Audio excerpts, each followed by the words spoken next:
When he learned the Bulls were retiring his jersey, Rose nearly broke down in tears. Next year, when we retire your number in that Raptors, it's going to be more about you than the fans. So nobody's wearing that number 1 jersey again unless PJ is a Bull. Then he's wearing that number 1 jersey, all right? Is that fair? Yeah. A year ago, when you walked into the United Center, only Jerry Sloan, Bob Love, Jordan, Pippen, those 4 jerseys hung in the rafters. So why is Rose, who never brought a championship to the Bulls, standing shoulder to shoulder with these legends? Before Rose burst onto the scene, the Bulls organization went through a long and dark period. Since Jordan retired in '98, the team was stuck on the playoff bubble. Tragic for Chicago fans, who could only watch old tapes to remember the glory days. It wasn't until a full 20 years later, when Rose, known as the son of the Windy City, accepted the number 1 draft hat from Stern, that the city's hope for a revival was reignited. And Rose showed everyone what it meant to peak right out of the gate. In his rookie season, he put up 16.8 points and 6.3 assists per game, outshining talents like Westbrook and Beasley, to take home the Rookie of the Year award. Beyond that, Rose not only led the struggling Bulls back to the playoffs, but in the first round against the defending champion Celtics, he almost pulled off a stunning upset. In his second professional season, Rose was voted into the Eastern Conference All-Star team.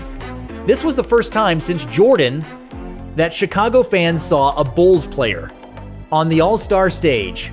However, media outlets started calling Rose arrogant around this time, because in the 2010 offseason, he first refused to participate in the Bulls' pitch to LeBron James and Dwayne Wade. Then he challenged reporters at a press conference by asking, "Why can't I be the best player in the league?" Within myself, why not? Why can't I be the MVP of the league? Why can't I be the best player in the league? While countless people scoffed at Rose's comments back then, this Rose blossomed fully amid the jeers and criticism. In the 10-11 season, the 2-year-old Rose not only led the Bulls to a league-best 62 wins, he also beat out LeBron James to become the youngest regular season MVP in NBA history. During that period, he was the beloved son of the Windy City and a symbol of the explosive point guard, dunking without hanging on the rim and landing with straight knees. But just as Rose was confidently leading the team toward a title, fate quietly took away his unique physical gifts. In the 2012 playoffs against the 76 ERs, with 1 minute and 22 seconds left, Rose drove and went down. He was later diagnosed with a torn ACL in his left knee, ending his season. The greater tragedy was that in the short span of 3 years, Rose's knee suffered 2 more major career-altering injuries. The former son of the Windy City became a journeyman mercenary bouncing around the league.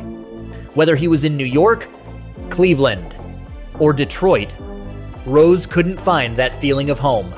Just when everyone thought this Rose was about to wither, no one expected that he would have his most electrifying moment of his professional career with the Timberwolves. In October 2018, a Jimmy Butler injury unexpectedly gave Rose a chance to start. Who would have thought this Halloween night game, Rose would transform back into his 6 years ago self? By the end of the third quarter, he had already dropped 35 points. In the final quarter, he not only attacked inside and shot from outside, stifling the Jazz's comeback, but also sealed the victory with 2 free throws and a block in the closing seconds. When the final buzzer sounded, Rose's stat line was a career-high 50 points.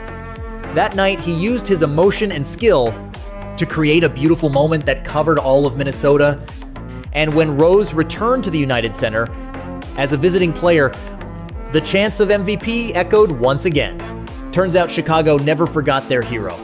On the 4th of January 2025, the Windy City Rose, who had wandered for half a life, finally returned to the place where the dream began, when the number 1 jersey slowly ascended to the United Center rafters. All the grievances and regrets flowed into the river of time.